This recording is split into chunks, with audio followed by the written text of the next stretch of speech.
So there were some revelations that came out this past month, January, kind of late January-ish, talking about how Hillary Clinton had an advisor in her 2008 campaign it was actually a faith advisor. And this person was being accused, so during that 2008 campaign, they were being accused of sexual assaults against certain members of Hillary Clinton's campaign. And now she's coming under fire for it after an expose or kind of investigation done by the New York Times. So I'm going to read you the article here. This is an article from the New York Times written by Maggie Haberman and Amy Chozick. This came out. This article is from January 26th of this year, and so the title of the article is Hillary Clinton chose to shield a top advisor accused of harassment in 2008. So let's get to the details here. The article starts off by saying a senior advisor to Hillary Clinton's 2008 presidential campaign who was accused of repeatedly sexually harassing a young subordinate was kept on the campaign at Mrs. Clinton's request, according to 4 people familiar with what took place. Mrs. Clinton's campaign manager at the time recommended that she fire the advisor, Burns Strider, but Mrs. Clinton did not. Instead, Mr. Strider was docked several weeks of pay and ordered to undergo counseling, and the young woman was moved to a new job. Mr. Strider, who was Mrs. Clinton's faith advisor, was the founder of the American Values Network and sent the candidate's scripture readings every morning for months during the campaign, was hired 5 years later to lead an independent group that supported Mrs. Clinton's 2016 candidacy, Correct the Record, which was created by a close Clinton ally, David Brock. So let's just stop here for a second. So the things that were going on in Hillary Clinton's campaign in 2008 allegedly continued way after that. At least 5 years after that, even going into her 2016 campaign, obviously the one that she had against Donald Trump, this in the last election. So she basically kept him on as some sort of a, what does it say here? Was hired 5 years later to lead an independent group that supported. So basically, he was still affiliated with Hillary Clinton in many ways. If not Hillary Clinton directly, certainly many of her allies and her confidants, in this case David Brock, who is, definitely aligned with Hillary Clinton in more ways than just being, running a website or whatever, a super PAC or whatever that supports her. Definitely somebody that's aligned with her in many ways, guaranteed. So that's really interesting.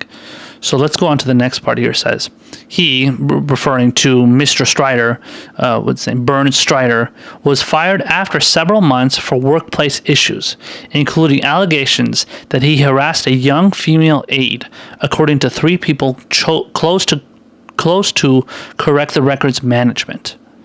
Mr. Strider did not respond to multiple requests for comment. It says those familiar with the account said that over the years, a number of advisors urged Mrs. Clinton to sever ties with Mr. Strider, and people familiar with what took place did not want to see Mrs. Clinton blamed for the misconduct of men she was close to. They continue here. It says the complaint from the young woman was initially brought to Jess O'Connell, who is the National Director of Operations for the Clinton campaign. This is referring to the 2008 campaign, not 2016 as of yet. Miss O'Connell, who is currently the Chief Executive Officer of the Democratic National Committee, handled the investigation and advised the Clinton campaign manager, Patty Solis Doyle, that Mr. Strider should be fired, according to 3 people familiar with the events. Miss O'Connell told colleagues that she was concerned that the young woman making the allegations should not be demoted when she was moved from Mr. Strider's supervision. The woman requested to have no more interactions with Mr. Strider, and she was moved to a different job within the campaign, reporting directly to Mike Henry, the deputy campaign manager.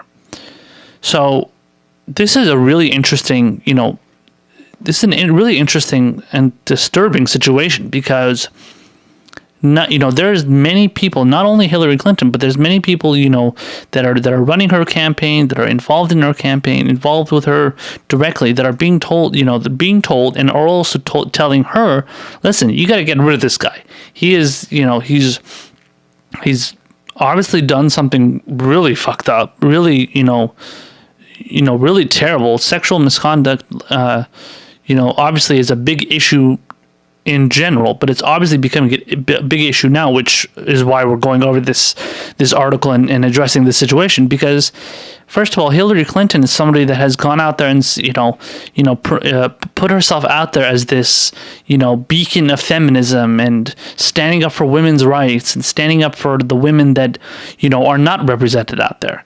Well, if you're doing that and you are basically finding ways to keep people on your campaign that are obviously not in favor of women's, rights as far as not getting sexually assaulted, which is not that big of a request. I mean, that shouldn't be, you should expect somebody, when you tell them not to sexually assault you, that should be a big deal to be, that should be a big deal and be taken seriously, It's not that big of a deal to ask somebody to not bother you. They should know to stand down. Don't, stop putting your hands on me. Whatever this guy was doing, he was probably making lewd comments. Whatever he was doing, he should obviously be stopping right away. But not only was he not stopping, when they were telling the different people in the campaign that this guy was doing these things, not only was he not stopping, they weren't doing anything to give him any punishment other than some docked pay and 2 weeks of being suspended or something. No, I think he was just docked pay. I don't even think he was suspended. Yeah, according to this article, it doesn't look like he was even he wasn't even removed. So he basically, docked pay. What is that? That's just, the guy is probably already rich anyway. So docked pay for him is nothing. And that obviously is not a solution to the problem of sexual harassment. There needs to be a hell of a lot more punishment for something like that than just some person getting lesser pay or getting, not getting paid for 2 weeks or something. But yeah, that's really weird. If you're going out there and saying you're, standing up for women like this, and you're not even you're literally not standing up for this woman. What kind of representative for women are you? You're obviously not very good. There was another part here that says, I'm just going to continue. It says the investigation into Mr. Strider's conduct was described as brief, but it included a review of a number of emails he sent the young woman who had shared an office with him. A spokesman for Mrs. Clinton provided this statement from Utrecht Kleinfeld Fiore Partners, the law firm that had represented the campaign in 2008, and which her advisor said has been involved on sexual harassment issues. Quoting here, it says, to ensure a safe working environment, the campaign had a process to address complaints of misconduct or harassment. When matters arose, they were reviewed in accordance with these policies, and appropriate action was taken, the statement said. This complaint was no exception. It says, late Friday, more than a day after the New York Times reached out to her aides for comment, Mrs. Clinton posted on Twitter that she was dismayed when it occurred. So I remember reading her comment when she, responded to this whole thing. And so if you read the comment, it's basically your run-of-the-mill statement. She didn't really even say much of anything as far as taking any responsibility, but I don't know, make your own determination here. It says, a story appeared today about something that happened in 2008. This is quoting Hillary Clinton's Twitter post. It says, I was dismayed when it occurred, but was heartened the young woman came forward, was heard, and had her concerns taken seriously and addressed. And then a follow-up post or follow-up tweet says, I called her today to tell her how proud I am of her and to make sure she knows what all women should. We deserve to be heard. Okay, well, that doesn't make any sense because obviously you were not You didn't care you didn't care for her to be heard. If you cared for her to be heard, you would have allowed her to be heard back in 2008. You would have, came out, stood up for her, gotten rid of this sleazeball who's, sexually harassing her, involved in obviously misconduct, that should not be taking place, which is ironic coming from a person that's a faith advisor. If you're a faith advisor, you're supposed to be like this person of moral character. Obviously, you're not. Apparently, they're supposed to have moral character, but they obviously don't. And yeah, for Hillary Clinton to pretend like, oh yeah, I stood up for her, I'm so glad that she was heard, and I gave her a call today. How about giving her a call back then? Did you call her back then? Did you say anything to her then? Did you have time to give her any attention back then when she was initially harassed? I mean, yeah, it's easier to address the situation, however many years later, 8 years later. That's not the same thing at all.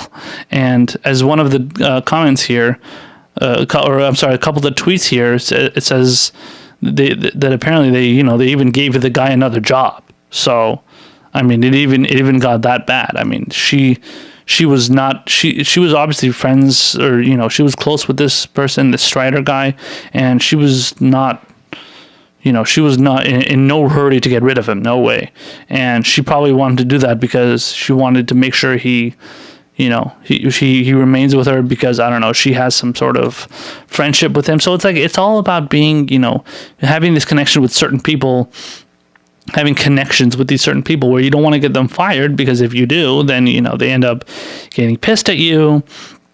They might come out with some salacious news that you don't want to be heard, and, stuff like that. And with Hillary, I mean, that could be the likelihood. I'm not exactly sure, but there was obviously a reason why she didn't want to get rid of him. And I'm sure it had to do something with, the guy not, basically not attacking her after he's obviously gone from the campaign.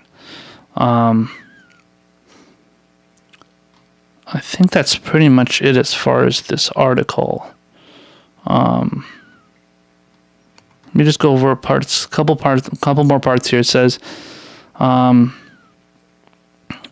they said that Miss Solis Doyle, the campaign manager, and other senior campaign officials discussed the situation involving Mr. Strider and Mrs. Clinton's response at the time. And Mrs. Clinton's response at the time. Some of them were troubled that he was allowed to remain on the campaign. The complaint against Mr. Strider was made by a 30-year-old woman who shared an office with him. She told a campaign official that Ms. Strider had rubbed her shoulders inappropriately, kissed her on the forehead, and sent her a string of suggestive emails, including at least one during the night, according to 3 former campaign officials familiar with what took place. That's fucking creepy. Wow. The complaint was taken to Mrs. Doyle, the campaign manager, who approached Mrs. Clinton and urged that Mr. Strider, who was married at the time, be fired, according to the officials familiar with what took place. Mrs. Clinton said she did not want to, and instead he remained on her staff. I mean, that is crazy, dude. If you're... And then look at this. Mrs. Doyle was fired shortly. Mrs. Doyle was fired shortly after that in a staff shakeup in response to Mrs. Clinton's third place finish in the 2008 Iowa caucuses. And Mr. Strider never attended the mandated counseling, according to 2 people with direct knowledge of the situation. So that's what happened. The guy he was required to take counseling to, basically make up for the fact that he's going and sexually harassing women, and he didn't even go. So he never even bothered to get any counseling on, obviously, as a fucking serious problem that he has. Yeah, and the fact that she also ended up getting rid of the woman who recommended to her that he should be fired, I mean, that can't be a coincidence. What, just because you turned out to be third place, in the Iowa caucuses doesn't mean that's the first caucus. That's the first caucus in a presidential race. The fact that you decided to fire her after that, I mean, what? That doesn't mean your campaign is fucking screwed because you ended up in third place. No, you got rid of her because she was recommending something that you didn't want to do. And it's obvious Hillary, was she had intentions to do that just so she can save the ass of this guy. And yeah, that's very, how fitting is that? Okay, so yeah, so that's a really fucked up situation. Again, it just comes to show the typical opportunism from somebody like Hillary Clinton, who really she just wants to do things that benefit her, in the long run. Even if she has to do something that is going to be better for her, campaign and her image, she doesn't care, because she just figures people are just going to either forget about it or she can clean it up somehow so that it's not recognized. But trust me, people are noticing these kind of things. Nobody's stupid. She basically assumes everybody's an idiot, and they're not going to notice when she's doing sleazy shit.